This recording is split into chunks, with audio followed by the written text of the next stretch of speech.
Hello दोस्तों, क्या आपने कभी सोचा है कि कुछ लोग अपने जीवन में इतनी सफलता कैसे प्राप्त कर लेते हैं? क्यों कुछ लोग हर चुनौती को पार कर आगे बढ़ते हैं, जबकि बाकी लोग वहीं रुक जाते हैं? क्या यह सिर्फ टैलेंट का खेल है या फिर इसमें कुछ और भी छुपा है? अगर हम इतिहास के पन्नों को पलटें, तो हमें हर महान व्यक्ति के जीवन में एक चीज कॉमन मिलेगी: अनुशासन। यही वह सुपर पावर है जो साधारण इंसान को भी असाधारण बना सकती है। रायन हॉलिडे की यह शानदार किताब डिसिप्लिन इज डेस्टिनी हमें यह सिखाती है कि हमारा भविष्य हमारी आदतों, हमारे अनुशासन और हमारी सेल्फ कंट्रोल पर निर्भर करता है। सफलता सिर्फ उन लोगों को नहीं मिलती जो टैलेंटेड होते हैं, बल्कि असली जीत उनकी होती है जो कंसिस्टेंट रहते हैं। इस किताब में इतिहास के महान व्यक्तियों के उदाहरण दिए गए हैं, जिन्होंने अपने अनुशासन के दम पर असंभव को संभव किया। कल्पना कीजिए, एक बच्चा जो गरीबी में जन्मा, जिसके पास कोई संसाधन नहीं थे, पर उसने अपने अनुशासन के बल पर खुद को इतना मजबूत बना लिया कि वह दुनिया के सबसे महान नेताओं में से एक बन गया। एक खिलाड़ी जिसने अपने शरीर और दिमाग पर इतना नियंत्रण रखा कि वह अपने हर खेल में इतिहास रचता चला गया। एक लेखक जिसने रोज एक ही नियम का पालन किया और पूरी दुनिया के सबसे बेहतरीन विचारों को कागज पर उकेर दिया। आपके अंदर भी वही क्षमता है। फर्क सिर्फ इतना है कि आप इसे कितना पहचानते हैं और इसे कितना अपनाते हैं। अनुशासन सिर्फ सुबह जल्दी उठने या रोज एक्सरसाइज करने तक सीमित नहीं है। यह सेल्फ मास्टरी की कला है, खुद पर नियंत्रण पाने की ताकत। यह जानने की स्किल है कि कब ना कहना है, कब अपनी इच्छाओं को रोकना है और कब अपने लक्ष्य के लिए कड़ी मेहनत करनी है, भले ही मन न करे। अगर आप अपने जीवन को बदलना चाहते हैं, तो आपको इस एक वर्च्यू को अपनाना होगा: डिसिप्लिन। इसे सिर्फ एक कड़ी सजा मत समझिए, बल्कि इसे एक सुपर पावर की तरह लीजिए, जो आपको हर उस चीज तक ले जा सकती है जिसकी आपने कभी कल्पना की थी। इस वीडियो में हम डिसिप्लिन इज डेस्टिनी के उन महत्वपूर्ण विचारों को समझेंगे जो आपके जीवन को पूरी तरह से बदल सकते हैं। हम जानेंगे कि किस तरह महान लोग अपने अनुशासन के जरिए असाधारण ऊंचाइयों तक पहुंचे और कैसे आप भी उसी रास्ते पर चल सकते हैं। तो अगर आप अपने भविष्य को अपने हिसाब से गढ़ना चाहते हैं, अगर आप अपने सपनों को सच्चाई में बदलना चाहते हैं, तो इस वीडियो को अंत तक जरूर देखिए। ये सिर्फ एक समरी नहीं है, ये एक माइंडसेट शिफ्ट है जो आपकी जिंदगी की दिशा ही बदल सकता है। तो आइए इस सफर की शुरुआत करें और समझें कि आखिर क्यों discipline is destiny. Chapter 1, attack the dawn. सुबह की शक्ति। सुबह जल्दी उठना कोई आसान काम नहीं है। ठंडी हवा, गर्म रजाई और अधूरी नींद, कौन छोड़ना चाहेगा ये आराम? लेकिन वही लोग जो अपने सपनों को सच करना चाहते हैं, अपनी नींद और आराम को त्याग देते हैं। डिसिप्लिन्ड लोग जल्दी उठते हैं, न कि इसलिए क्योंकि उन्हें अच्छा लगता है, बल्कि इसलिए क्योंकि उनके पास एक मजबूत मकसद होता है। सोचिए, जब पूरी दुनिया गहरी नींद में होती है, तब आप जागकर अपने भविष्य की नींव रख सकते हैं। कोई आपको डिस्टर्ब नहीं करेगा, कोई फोन नहीं बजेगा, कोई मीटिंग नहीं होगी, बस आप और आपका लक्ष्य। सुबह का समय सबसे शुद्ध, सबसे शांत और सबसे शक्तिशाली होता है। अगर आपकी आदत देर से उठने की है, तो शायद आपको पूरे दिन वक्त की कमी महसूस होती होगी। आप बस कामों में उलझे रहते हैं, ऑफिस, घर, फैमिली कमिटमेंट्स और रोजमर्रा की जिम्मेदारियां। इन सब में आपका स्वयं के लिए रखा गया सपना पीछे छूट जाता है। लेकिन अगर आप सिर्फ 1 घंटा पहले उठने की आदत डाल लें, तो आप अपनी जिंदगी पर एक नई पकड़ बना सकते हैं। जब सब कुछ शांत होता है, तब आप अपनी सोच को साफ कर सकते हैं, अपने लक्ष्यों को दोबारा देख सकते हैं और अपनी योजनाओं को और बेहतर बना सकते हैं। टोनी मॉरिसन, एक सिंगल मदर जो 2 बच्चों की परवरिश कर रही थी और एक डिमांडिंग नौकरी भी कर रही थी। दिन भर की थकान, बच्चों की देखभाल और ऑफिस का दबाव, इन सब के बाद उनके पास अपने लिए कुछ भी बचता नहीं था। लेकिन टोनी के अंदर एक लेखक बसता था और वो अपने सपने को मरने नहीं देना चाहती थी। इसलिए उन्होंने एक तरीका निकाला। वो सुबह जल्दी उठने लगी, बिल्कुल तड़के, जब उनके बच्चे सो रहे होते, जब दुनिया अभी अपने सपनों में डूबी होती। टोनी जाग जाती, अपने लिए 1 कप कॉफी बनाती, खिड़की के पास बैठती और अपनी कल्पनाओं में खो जाती। उस समय कोई डिस्टर्ब करने वाला नहीं होता था, कोई काम की चिंता नहीं होती थी, बस उनका दिमाग और उनके शब्द। टोनी का मानना था कि जैसे ही सूरज निकलता है, उनका लेखक वाला रूप पीछे छूट जाता है और वो एक कामकाजी माँ बन जाती हैं। खाना पकाना, बर्तन धोना, बच्चों की देखभाल करना और बिल्स भरना। एक ब्लैक औरत होने के नाते समाज उनके लिए और भी मुश्किलें खड़ी करता था। डिवोर्स के बाद वो अकेले ही अपने बच्चों की देखभाल कर रही थीं। उनका संघर्ष किसी से छिपा नहीं था। दिन में ऑफिस का काम, रात में घर की जिम्मेदारियां। लेकिन फिर भी वो हर सुबह उठकर लिखने बैठती, क्योंकि वो जानती थीं कि अगर वो नहीं लिखेंगी तो उनके सपने सिर्फ सपने बनकर रह जाएंगे। टोनी का यह समर्पण रंग लाया। 1970 में उनका पहला नॉवेल द ब्लू स्काई प्रकाशित हुआ। इसके बाद उन्होंने कई किताबें लिखी, children books, novels, short stories और प्ले। उनकी मेहनत और संघर्ष ने उन्हें national book award, Nobel prize और प्रेसिडेंशियल मेडल तक पहुंचाया। अगर टोनी ने यह तय नहीं किया होता कि वो सुबह जल्दी उठकर लिखेंगी, तो शायद उनका नाम इतिहास में दर्ज नहीं होता। अब सोचिए, जब अगली बार आप सुबह जल्दी उठने में आलस महसूस करें, तो अपने सपनों को याद करें। क्या उन्हें पूरा करने के लिए आप मेहनत नहीं करेंगे? क्या आप अपना भविष्य बेहतर और उज्जवल नहीं बनाना चाहेंगे? और उन लोगों के बारे में सोचिए जो आपसे पहले उठकर आपसे आगे निकल रहे हैं। क्या आप उन्हें जीतने देंगे या फिर उठकर खुद की जिंदगी की बागडोर अपने हाथ में लेंगे? आपके पूर्वज भी सुबह जल्दी उठते थे। खेतों में काम करना, शिकार पर जाना, चीजें बनाना, ये सब उन्होंने कभी आलस की वजह से नहीं छोड़ा। वे जानते थे कि समय का सही उपयोग ही जीवन की सबसे बड़ी पूंजी है। और आज आपके पास पहले से कहीं ज्यादा अवसर हैं। आपके पास वो सारे साधन हैं जो आपको अपने सपनों तक ले जा सकते हैं। सिर्फ एक आदत, सुबह जल्दी उठने की, आपकी जिंदगी को पूरी तरह बदल सकती है। तो क्या आप तैयार हैं अपने सपनों के लिए सूरज से पहले जागने के लिए? Chapter 2, just show up. बस डटे रहो। कभी कभी हमारे पास 1000 बहाने होते हैं। आज मूड नहीं है, थोड़ी थकान लग रही है, कल से शुरू करूंगा। लेकिन सच तो ये है कि अगर आप अपने सपनों को हकीकत में बदलना चाहते हैं, तो आपको हर दिन उनके लिए हाजिर होना पड़ेगा। आपका मन करे या ना करे, आप थके हुए हों या नहीं, आपके पास मोटिवेशन हो या ना हो, फर्क नहीं पड़ता। बस डटे रहना जरूरी है। अगर आप वजन कम करना चाहते हैं तो रोज 1 मील चलिए। अगर वायलिन बजाना सीखना चाहते हैं तो हर दिन 10 मिनट प्रैक्टिस कीजिए। अगर आप एक किताब लिखना चाहते हैं तो हर दिन कुछ पेज जरूर लिखिए। और अगर आपको अपने करियर में आगे बढ़ना है तो रोज नए लोगों से कनेक्ट कीजिए। ये मायने नहीं रखता कि आप कितना करते हैं, बस इतना करें कि आप हर दिन अपने सपनों के लिए एक कदम आगे बढ़ाएं। हम अक्सर अपने एक्शन के नतीजों को कंट्रोल करने की कोशिश करते हैं, लेकिन सच तो यह है कि हम सिर्फ अपने प्रयासों को कंट्रोल कर सकते हैं। बाकी सब किस्मत, हालात और समय पर निर्भर करता है। लेकिन अगर आप कंसिस्टेंट रहेंगे तो 90% लोगों से आगे निकल सकते हैं। ज्यादातर लोग हार मान जाते हैं क्योंकि या तो उनमें स्किल की कमी होती है या फिर वे कंसिस्टेंसी नहीं बना पाते। वे इंतजार करते हैं मोटिवेशन आने का, सही समय आने का, परफेक्ट मूड बनने का। लेकिन जो लोग असल में सफल होते हैं वे तब भी काम करते हैं जब वे ऐसा महसूस नहीं करते। थॉमस एडिसन को दुनिया उनके बेमिसाल आविष्कारों के लिए जानती है, लेकिन क्या आपको पता है कि उन्होंने कभी भी खुद को असाधारण नहीं माना? एडिसन का मानना था कि उनकी सफलता किसी असाधारण टैलेंट की वजह से नहीं थी।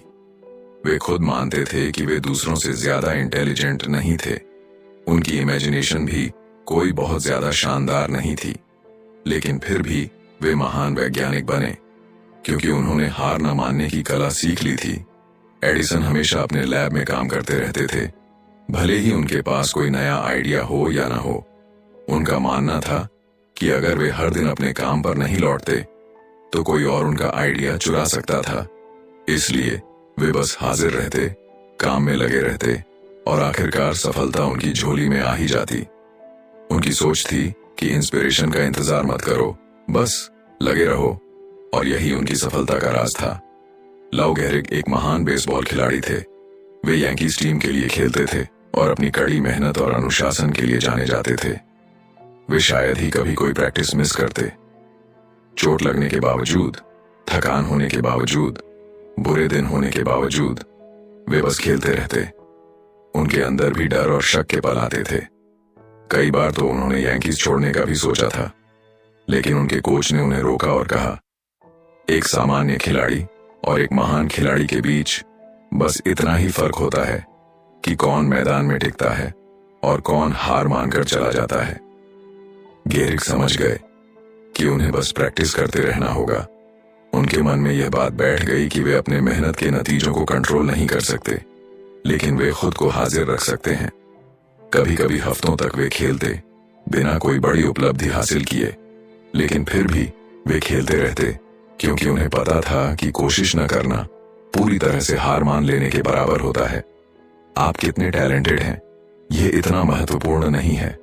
सबसे बड़ा फर्क आपके डेडिकेशन और लगातार काम करने की आदत से पड़ता है। हम सब कभी कभी अनइंस्पायर्ड और डाउटफुल महसूस करते हैं। हम सोचते हैं, शायद मुझ में वो क्षमता नहीं है, शायद ये मेरे लिए नहीं है, शायद कोई और मुझसे बेहतर कर रहा होगा। आपका मन कहेगा कि आज छोड़ दो, कल कर लेना, लेकिन आपको खुद को हर दिन अपने लक्ष्य के लिए खड़ा करना होगा। आप दुनिया के सबसे इंटेलिजेंट इंसान भी क्यों ना हो, लेकिन अगर आपके अंदर अनुशासन नहीं है तो आप अपने सपनों तक नहीं पहुंच सकते। एक दिन बहुत प्रोडक्टिव और इंस्पायर्ड होकर काम करने से कोई इतिहास नहीं बनता। आपको धीरे धीरे हर दिन, हर मिनट, हर सेकंड अपने आप को अपने सपनों के लिए समर्पित करना होगा। आज जो मेहनत आप कर रहे हैं उसका असर शायद तुरंत न दिखे, लेकिन समय के साथ जब आप लगातार छोटे छोटे कदम उठाते रहेंगे तो एक दिन वही मेहनत आपको ऐसी जगह पहुंचा देगी जहां पहुंचने का आपने कभी सपना देखा था। इसलिए हार मत मानिए, कंसिस्टेंट रहिए, अपने इमोशंस को अपने कंट्रोल में रखिए और बस हर दिन अपने सपनों के लिए हाजिर रहिए। Chapter 3, seek discomfort. असली ताकत वहीं से आती है। आज की दुनिया में सब कुछ बस एक क्लिक की दूरी पर है। खाना ऑर्डर करो, पैसे ट्रांसफर करो, शॉपिंग करो, सब कुछ आरामदायक और आसान। आप बिना घर से निकले भी पूरी जिंदगी गुजार सकते हैं। लेकिन क्या आपने कभी सोचा है कि यह जरूरत से ज्यादा आरामदायक जिंदगी आपको कितना कमजोर बना रही है? हम हर दिन अपनी लाइफ को आसान बनाने की कोशिश करते हैं। हम चाहते हैं कि सब कुछ जल्दी हो, बिना किसी मेहनत के। हम स्मार्ट होम बनाते हैं ताकि घर के छोटे छोटे काम भी न करने पड़े। हम अपने बच्चों की देखभाल के लिए नैनी रखते हैं ताकि हमें परेशानी ना हो। हम हर उस चीज को हटा देना चाहते हैं जो हमें थोड़ा भी मुश्किल लगे, जो हमें जरा भी परेशान करे। पर क्या आपने कभी सोचा है कि अगर आपकी यह कंफर्टेबल लाइफ अचानक छिन जाए तो क्या होगा? अगर आपके पास पैसे नहीं रहे, अगर आपका घर चला जाए, अगर आपकी दुनिया अचानक बदल जाए, तो क्या आप उसके लिए तैयार हैं? अपने आराम को अपनी कमजोरी मत बनने दो। दुनिया हर समय एक जैसी नहीं रहने वाली। अगर आप हर चीज को आसान बनाने की आदत डाल लोगे तो जिंदगी के मुश्किल समय को झेल नहीं पाओगे। खुद को चुनौती दो, अपने शरीर और दिमाग को मजबूत बनाओ।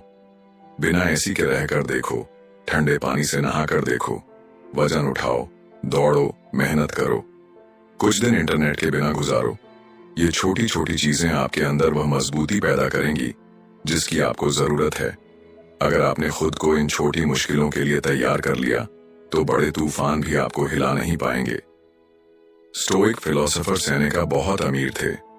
उन्हें यह दौलत अपने पिता से विरासत में मिली थी, लेकिन उन्होंने इस दौलत का इस्तेमाल ऐशो आराम में नहीं किया, बल्कि इसे समझदारी से निवेश किया और पहले से भी ज्यादा अमीर बन गए। उन्होंने कभी भी इस अमीरी को अपनी जिंदगी का सहारा नहीं बनाया। उन्हें पता था कि अगर आज यह दौलत उनके पास है तो कल यह जा भी सकती है। इसलिए वे खुद को किसी भी स्थिति के लिए तैयार रखते थे। कई बार वे कुछ दिनों के लिए एक गरीब आदमी की तरह रहने लगते। वे बहुत कम खाना खाते, सस्ते और मामूली कपड़े पहनते, जमीन पर सोते, सिर्फ ब्रेड और पानी पर गुजारा करते। अब आप सोच रहे होंगे, एक अमीर इंसान ऐसा क्यों करेगा? आज भी बहुत से लोग जानबूझकर खुद को तकलीफ देते हैं। वे ठंडे पानी से नहाते हैं, कठिन वर्कआउट करते हैं, इंटरनेट से दूर रहते हैं और सोशल मीडिया पर दिखावा करते हैं कि वे कितने मजबूत हैं। लेकिन सेनेका ऐसा नहीं करते थे। उन्होंने दर्द को इसलिए गले लगाया क्योंकि वो अपनी हदों को टेस्ट करना चाहते थे। वे देखना चाहते थे कि वे कितना सह सकते हैं। वे गरीबों की जिंदगी को समझना चाहते थे। वे अपनी दौलत के खोने के डर से आजाद होना चाहते थे। जहां उनके अमीर दोस्त बिना पैसों के जीने की कल्पना तक नहीं कर सकते थे, वहीं सेनेका को इस बात की परवाह नहीं थी। वे जानते थे कि असली ताकत कंफर्ट में नहीं, बल्कि मुश्किलों को झेलने की क्षमता में होती है। सेनेका रोमन सम्राट नीरो के स्टोइक मेंटर थे, लेकिन जब नीरो क्रूर और सनकी बनने लगे तो सेनेका ने उन्हें छोड़ने का फैसला कर लिया। नीरो यह समझ ही नहीं पा रहे थे कि कोई इंसान इतना पैसा और ऐशो आराम छोड़कर खुद से जा सकता है। उन्होंने सोचा कि सेनेका को रोकने का एक ही तरीका है, उन्हें जहर देकर मार डालना। लेकिन आश्चर्य की बात यह थी कि जहर सेनेका पर असर ही नहीं कर पाया। क्यों? क्योंकि वे पहले से ही एक सादगी भरी जिंदगी जी रहे थे। उनका शरीर इतना कमजोर हो चुका था कि जहर के लिए उसमें जगह ही नहीं बची थी। यही होती है असली तैयारी। यही होता है खुद को हर हालात के लिए तैयार रखना।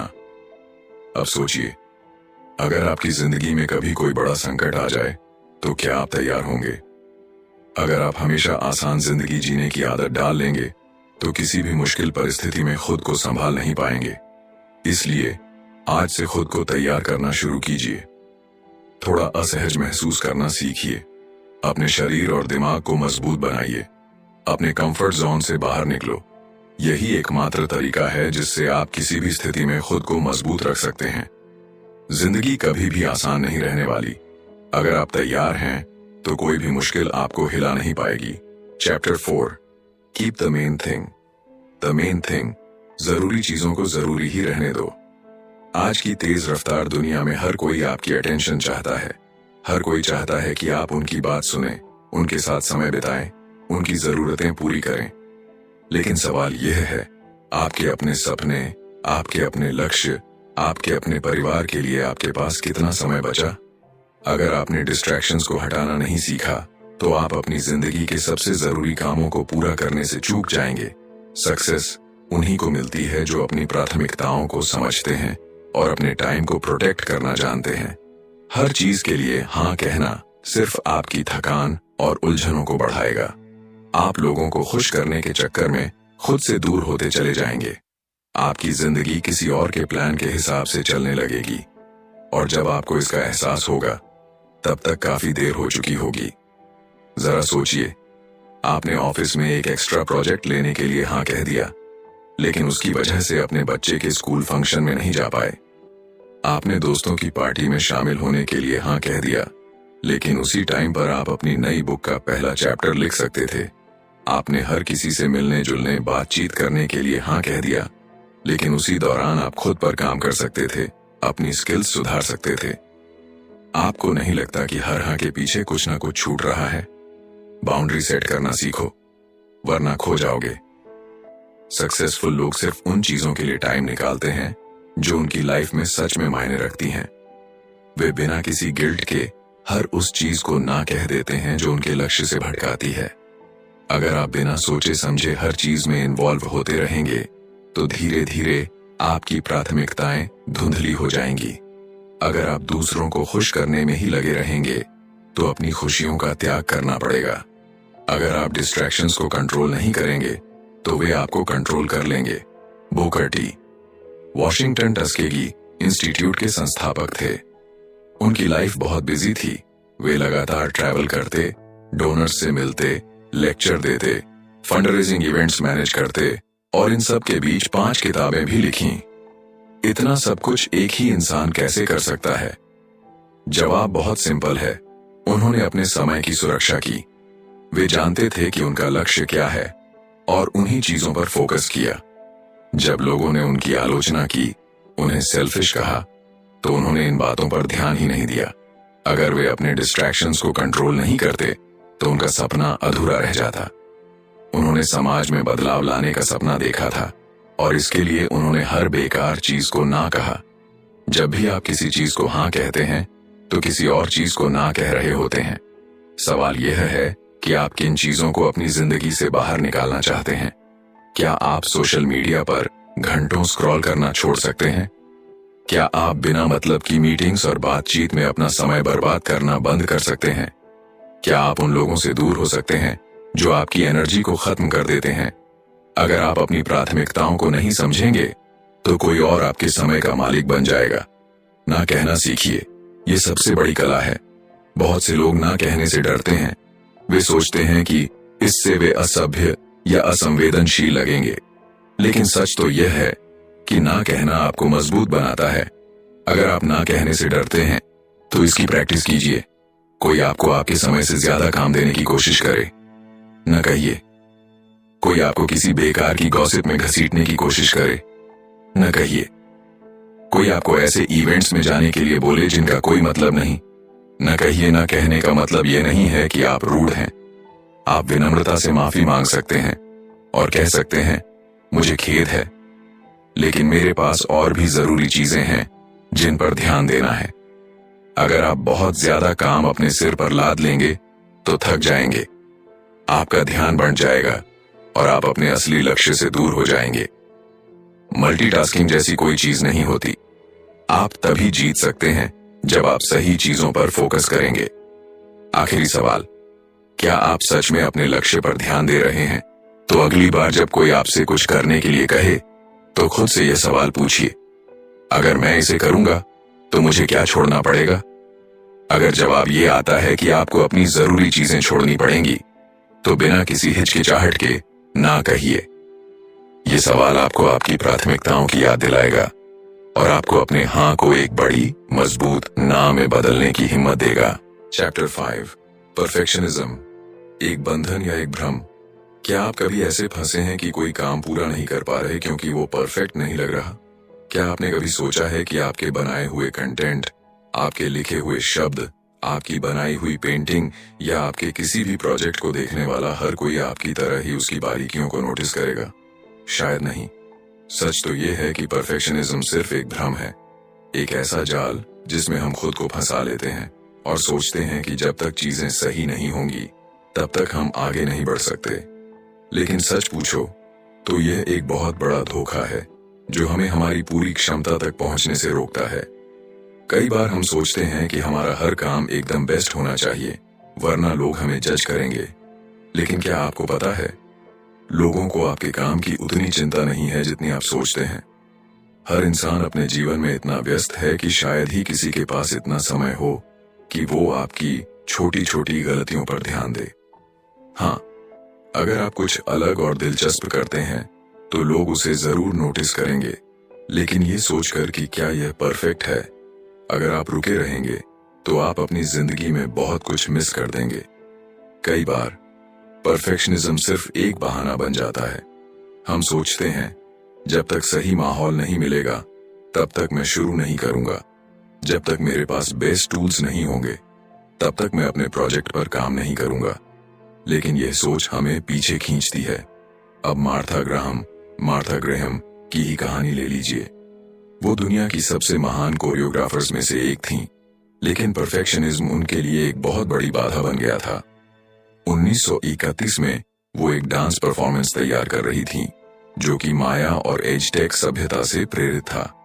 उन्होंने अपनी पूरी सर्दी इस डांस को परफेक्ट बनाने में बिता दी, लेकिन जब परफॉर्मेंस का समय आया तो उन्हें लगा कि ये बिल्कुल भी अच्छा नहीं है। उनके डांसर्स जो टैलेंटेड और कमिटेड थे, उन्हें तो यह नया रूटीन पसंद आ रहा था, लेकिन मार्था को इसमें बस खामियां ही दिख रही थीं। वो बार बार चीजों को बदलती गईं, एडजस्ट करती गईं और हर छोटी छोटी बात को लेकर परेशान होती गईं। वो इस कदर परफेक्शनिज्म में फंस चुकी थीं कि वो खुद से ही नाराज हो गईं। यह काफी अच्छा नहीं है, ये सोच सोचकर वो पूरी तरह से टूटने लगी थीं। लेकिन फिर उनके म्यूजिक डायरेक्टर लुइस हॉर्स्ट आगे आए। उन्होंने मार्था से कहा, हर चीज हमेशा परफेक्ट नहीं होती। अगर तुम आगे नहीं बढ़ोगी तो तुम कभी भी अपना बेस्ट नहीं दे पाओगी। लुइस ने उन्हें फाइनल डिसीजन लेने के लिए पुश किया और अंत में उन्होंने परफॉर्मेंस कर ही दी। क्या वो परफेक्ट थी? शायद नहीं, लेकिन क्या वो शानदार थी? हाँ, बिल्कुल। और यही असली जीत थी, अपने डर को हराकर आगे बढ़ना। क्या आपको पता है कि लियोनार्डो दा विंची भी परफेक्शनिज्म के शिकार थे? उन्होंने मोनालिसा पेंटिंग को बनाने में सालों बिता दिए, क्योंकि उन्हें हमेशा लगता था कि कुछ न कुछ कमी रह गई है। वो उसे परफेक्ट बनाने की कोशिश में इतने उलझ गए थे कि उन्होंने कई और शानदार पेंटिंग्स को अधूरा ही छोड़ दिया। स्टीव जॉब्स भी इसी जाल में फंसे थे। मैकिंटॉश कंप्यूटर बनाते समय वो हर छोटी से छोटी डिटेल में इतने उलझ गए कि एप्पल ने उन्हें खुद ही निकाल दिया। सोचिए, अगर वो इसे पहले पूरा कर लेते तो क्या होता। रैल्फ एलिसन ने द इनविजिबल मैन जैसा मास्टरपीस लिखा, लेकिन क्या आपको पता है, उन्होंने कई और बुक्स लिखी, लेकिन वो कभी दूसरी किताब को पब्लिश नहीं कर पाए, क्योंकि उन्हें लगता था कि वो परफेक्ट नहीं है। अगर आप किसी प्रोजेक्ट में फंसे हुए हैं, तो आपको खुद को एक धक्का देने की जरूरत है। कभी कभी हमें अपने दोस्त, मेंटोर या किसी एडवाइजर की जरूरत पड़ती है, जो हमें समझाए कि परफेक्शन नहीं बल्कि कंसिस्टेंसी जरूरी है। कुछ अमेजिंग बनाने के लिए किसी परफेक्ट मोमेंट का इंतजार मत करो। अगर आप किसी प्रेरणा, इंस्पिरेशन या सही मौके के इंतजार में रुके रहोगे, तो क्या होगा अगर वो मौका कभी आया ही नहीं। इसलिए काम करते रहो, गलतियां करो, सीखो और आगे बढ़ो, क्योंकि इस दुनिया में असली जीत परफेक्ट बनने में नहीं बल्कि आगे बढ़ते रहने में है। याद रखो, done is better than perfect. हर बार जब आप सोचें कि अभी यह सही नहीं लग रहा, तब खुद से यह सवाल पूछें, क्या मैं हमेशा के लिए इसे परफेक्ट बनाने में लगा रहूंगा या इसे पूरा करके आगे बढ़ूंगा? आपका जवाब ही आपकी सफलता की कुंजी होगा। चैप्टर 6, क्या आप फिर से उठ सकते हैं? हर किसी की जिंदगी में वो लम्हा जरूर आता है जब उसे लगता है कि सब कुछ खत्म हो गया। सपने चकनाचूर हो जाते हैं, उम्मीदें टूट जाती हैं और हर तरफ अंधेरा ही अंधेरा नजर आता है। लेकिन असली सवाल ये नहीं है कि आप कितनी बार गिरते हैं, बल्कि ये है, क्या आप फिर से उठ सकते हैं? अगर आप डिसिप्लिन को अपना लेते हैं, तो आप कभी असफल नहीं होंगे। इसका मतलब ये नहीं कि आपकी राह में मुश्किलें नहीं आएंगी या आप कभी हार का सामना नहीं करेंगे, बल्कि इसका मतलब यह है कि हो सकता है कि आप कुछ मौके चूक जाएं, दूसरों से पीछे रह जाएं और कुछ लड़ाइयां हार भी जाएं। लेकिन जो चीज वाकई मायने रखती है, वो है आपका रिएक्शन। क्या आप हार मानकर बैठ जाएंगे या फिर से उठकर लड़ने के लिए तैयार होंगे? यही फर्क तय करता है कि आप एक विजेता बनेंगे या हारने वालों की भीड़ का हिस्सा बनेंगे। कोई भी परफेक्ट नहीं होता, ना मैं, ना आप और ना ही इस दुनिया में कोई और। हम सबसे गलतियां होती हैं, लेकिन सवाल यह है कि हम उन गलतियों से सीखते हैं या उन्हें अपनी कमजोरी बना लेते हैं। अगर आप परफेक्शनिस्ट हैं और सोचते हैं कि आपको हर बार सही होना चाहिए, तो शायद आप अपनी असफलताओं से कभी उबर नहीं पाएंगे। अपनी गलतियों को स्वीकार करना सीखें। अगर आप अपनी कमियों को अपनाते नहीं हैं, तो आपको दोबारा खड़ा होने में बहुत तकलीफ होगी। अपना ईगो एक तरफ रख दीजिए और खुद से ईमानदार बनिए। आपकी जिंदगी में बहुत कुछ करने को है। आपके कंधों पर जिम्मेदारियां हैं और आपको अपना भविष्य खुद बनाना है। आप यहाँ सिर्फ एक गलती से हार मानने के लिए नहीं आए हैं। आप यहाँ इसलिए आए हैं क्योंकि आपके पास एक मिशन है, एक मकसद है, और इस मिशन को पूरा करने के लिए आपको अपनी भावनाओं को काबू में रखते हुए हर मुश्किल से लड़ना होगा। जो लोग अपने काम से प्यार करते हैं, वो चाहे कितनी भी बार असफल क्यों न हो जाए, कभी पीछे नहीं हटते। जब आप किसी चीज को लेकर पैशनेट होते हैं, तो फेल होने के बावजूद आप उसे अधूरा नहीं छोड़ सकते। क्या सिर्फ एक हार आपको आपकी खुशी से दूर कर सकती है? क्या सिर्फ एक गिरावट की वजह से आप अपने सपनों को छोड़ देंगे? नहीं, क्योंकि आपका सपना आपकी जिंदगी का सबसे खूबसूरत हिस्सा है और इसे अधूरा छोड़ देना सिर्फ इसलिए क्योंकि आपको एक हार का सामना करना पड़ा, ये तो सरासर नाइंसाफी होगी। 1989 में प्रोफेशनल बॉक्सर फ्लॉयड पैटरसन का सामना इंगेमार जोहानसन से हुआ। ये लड़ाई उनके करियर की सबसे बड़ी फाइट थी, लेकिन फ्लॉयड हार गए। उन्होंने महीनों तक कड़ी मेहनत से ट्रेनिंग की थी, लेकिन जब असली लड़ाई का समय आया तो कुछ न कुछ कमी रह गई। कुछ लोगों ने कहा कि उनमें कमिटमेंट की कमी थी, कुछ ने कहा कि उनकी जीत की भूख खत्म हो गई थी। खुद फ्लॉयड को भी लगने लगा कि वो अब पहले जैसे नहीं रहे। उनका आत्मविश्वास इतना ज्यादा था कि उन्होंने अपने छोटे छोटे गलतियों को नजरअंदाज कर दिया। रिंग में जब असली जंग शुरू हुई तब ये साफ हो गया कि वो इस जीत के काबिल नहीं थे। इंगेमार ने उन्हें जमीन पर 7 बार गिराया। तीसरे राउंड में फ्लॉयड पूरी तरह से हार चुके थे। बॉक्सिंग की दुनिया में जब कोई चैंपियन इस तरह हारता है तो समझा जाता है कि उसका करियर खत्म हो चुका है, और फ्लॉयड के साथ भी यही हुआ। हार के बाद फ्लॉयड पूरी तरह से टूट चुके थे। वो खुद से नजरें नहीं मिला पा रहे थे, लेकिन फिर उन्हें एक चिट्ठी मिली। ये लेटर आर्ची मूर ने लिखा था, एक बॉक्सर जिसे कभी फ्लॉयड ने खुद हराया था। आर्ची जानते थे कि हारने के बाद कैसा महसूस होता है। उन्होंने भी कभी ऐसी ही एक हार का सामना किया था। वो जानते थे कि फाइट हारने के बाद इंसान अंदर से खाली और हारा हुआ महसूस करता है, लेकिन उन्होंने फ्लॉयड को समझाया कि अगर वो अपनी गलतियों से सीख लें तो वो दोबारा उठ सकते हैं। आर्ची की चिट्ठी सिर्फ शब्दों का एक टुकड़ा नहीं थी, वो एक उम्मीद थी, एक रोशनी थी। उस चिट्ठी ने फ्लॉयड की आत्मा में फाइटिंग स्पिरिट को दोबारा जगा दिया। फ्लॉयड ने अपनी हार की रिकॉर्डिंग बार बार देखी। उन्होंने हर एक गलती को समझा, अपनी कमजोरियों को पहचाना और फिर ट्रेनिंग पर लौट आए। उन्होंने अपने घमंड को पीछे छोड़ा, अपनी कमजोरियों पर काम किया और अपनी पूरी ताकत झोंक दी। 1 साल तक कड़ी मेहनत करने के बाद उन्होंने दोबारा इंगेमार को चैलेंज किया। इस बार वो अलग इंसान थे। इस बार वो पहले से ज्यादा मजबूत थे। इस बार उन्होंने अपनी कमजोरियों को अपनी ताकत में बदल लिया था। फ्लॉयड ने रिंग में इंगेमार को इतनी जोर से मारा कि वो फिर से खड़ा नहीं हो पाया। इतिहास में पहली बार किसी हैवीवेट बॉक्सर ने अपना खोया हुआ बेल्ट दोबारा जीत लिया था। अगर आप अपनी जिंदगी के किसी ऐसे मोड़ पर हैं जहां आपको लग रहा है कि सब कुछ खत्म हो गया है, तो खुद से बस एक सवाल पूछिए, क्या मैं भी हार मानकर बैठ जाऊंगा या फिर से उठकर लड़ूंगा? क्योंकि ये सिर्फ एक फाइट नहीं थी, ये हर उस इंसान की कहानी है जिसने कभी हार का सामना किया है। अगर फ्लॉयड फिर से उठ सकता है, अगर आर्ची अपने दर्द से बाहर निकल सकता है, अगर हर महान व्यक्ति अपनी असफलताओं के बाद भी आगे बढ़ सकता है, तो आप क्यों नहीं? याद रखिए, हार आपकी जिंदगी का अंत नहीं है, ये सिर्फ एक नया मौका है खुद को और भी बेहतर बनाने का। तो उठिए, तैयार हो जाइए और दोबारा फाइट कीजिए, क्योंकि सिर्फ गिरने वाले नहीं बल्कि उठने वाले ही इतिहास बनाते हैं। चैप्टर 7, पैसा, एक खतरनाक हथियार। हम सब अपनी जिंदगी में आर्थिक आजादी पाने के लिए जी जान से मेहनत करते हैं, दिन रात दौड़ते हैं, खुद को खपाते हैं, सिर्फ इसलिए कि एक दिन ऐसा आए जब हमें पैसों की टेंशन न रहे। लेकिन अफसोस की बात यह है कि जब तक हम उस मुकाम पर पहुंचते हैं, हम अपनी खुशी को कहीं पीछे छोड़ चुके होते हैं। कभी गौर किया है, गरीब आदमी पैसा कमाने के लिए अपना आज कुर्बान कर देता है। वो सोचता है, थोड़ा और मेहनत कर लूं, कल आराम करूंगा। और अमीर आदमी, वो अपने पैसे को इतनी आसानी से लुटाता है जैसे ये कभी खत्म ही नहीं होगा। वो सोचता है, अभी जी लूं, कल की कल देखी जाएगी।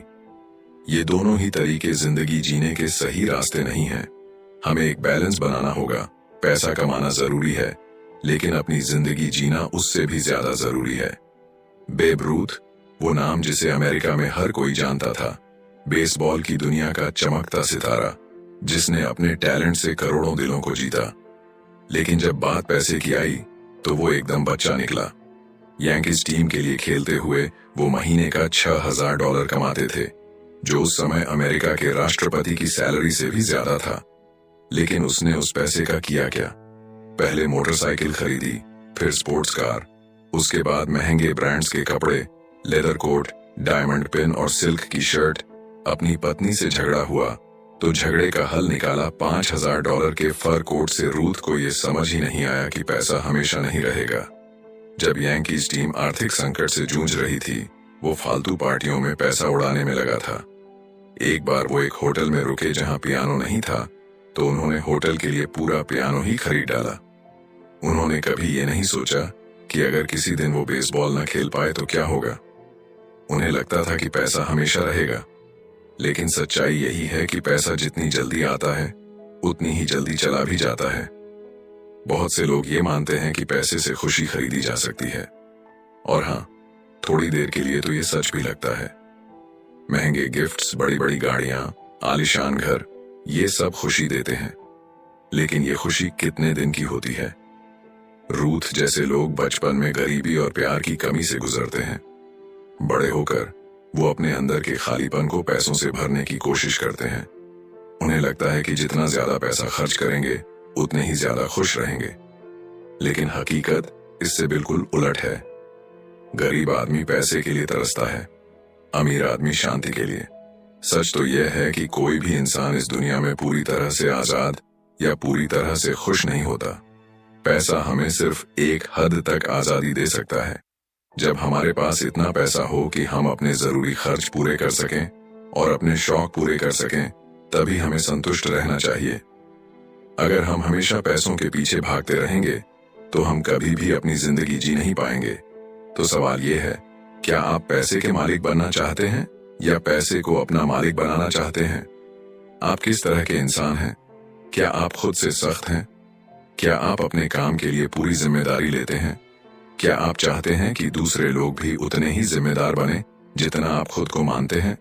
खुद पर सख्त होना बहुत अच्छी बात है, लेकिन दूसरों से भी वही उम्मीद रखना, ये सिर्फ आपको परेशान करेगा। क्योंकि सच्चाई ये है कि आप सिर्फ अपने एक्शन को कंट्रोल कर सकते हैं, दूसरों को नहीं। अगर आप हमेशा लोगों की गलतियां गिनते रहेंगे, उन्हें टोकते रहेंगे, तो आप खुद ही दुखी रहेंगे। जबकि जिन लोगों को आप सुधारना चाहते हैं वो अपनी लाइफ एंजॉय कर रहे होंगे। इसलिए एक चीज याद रखिए, आप खुद को जिस तरह से जीना चाहते हैं वैसे जीने का पूरा हक रखते हैं, लेकिन दूसरों को भी उनका हक दीजिए। रोमन फिलोसोफर कैटो द यंगर को देखिए। वो अमीर थे, लेकिन उनकी सादगी और अनुशासन के चर्चे पूरे रोम में थे। वो साधारण कपड़े पहनते, अपनी दाढ़ी शेव नहीं करते, आर्मी में भी जमीन पर सोते, जबकि बाकी अफसर आलीशान टेंट में रहते। उनका भाई कैपियो बिल्कुल अलग था। वो ऐशो आराम में रहता, महंगे परफ्यूम लगाता और उन लोगों के साथ दोस्ती करता जिनसे कैटो नफरत करते थे। लेकिन क्या कैटो ने कभी अपने भाई को बदलने की कोशिश की? नहीं, उन्होंने उसे वैसे ही स्वीकार किया जैसा वो था। यही असली अनुशासन है, खुद के लिए सख्त रहना, लेकिन दूसरों को वैसे ही स्वीकार करना जैसे वे हैं। अगर आप टैलेंटेड हैं तो आपको दूसरों की कमियां झेलना मुश्किल लगता होगा। जब कोई आपके स्टैंडर्ड पर खरा नहीं उतरता तो आप गुस्सा करते हैं, परेशान होते हैं। लेकिन क्या हर इंसान एक जैसा होता है? नहीं ना। कुछ लोगों को एक चीज समझने में एक दिन लगता है, कुछ को एक हफ्ता। और इसमें कोई बुराई नहीं है। एक सच्चा लीडर वो होता है जो लोगों को जज करने की बजाय उन्हें गाइड करता है। इसलिए रूखे मत बनिए, विनम्र रहिए।